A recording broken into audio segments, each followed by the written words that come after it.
All right, let's talk about grain structure in jade. So it's a fibrous stone. Originally it starts as asbestos, more heat and pressure in the earth turns it to serpentine, which we have an abundance of in British Columbia. There's so much we use it as road fill, right? And eventually that serpentine, when it's had enough heat and pressure, it turns to jade, which is a lot rarer.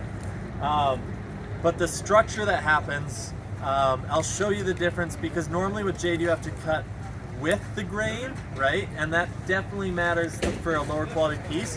The better the structure and the better the quality piece you get, the less that matters. You know, you can cut it omnidirectional, whatever way you want, and it'll hold together because it's had enough heat and pressure to laminate it so well that the grains get tighter. And it takes a keen eye. You have to have seen a lot of boulders to really start understanding it. Otherwise, you're just nodding as I talk. So let me try and show you on a piece like this, where we can see these laminations happening, and you can get your fingernail on there. Let's even get a bit closer, and you can literally see how the laminations are stacking up in that fibrous stone.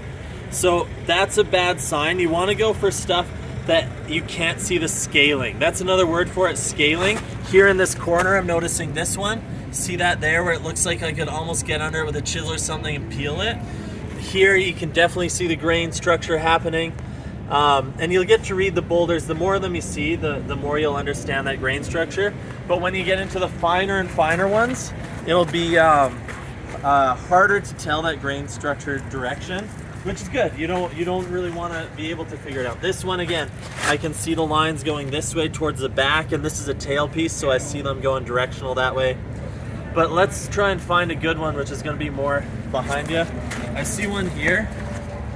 Let's zoom in on this rig, because this is a good example where the grain gets tight, where it almost becomes a conchoidal fracture when it spalls out, and it looks tight like if you were to break a cookie apart.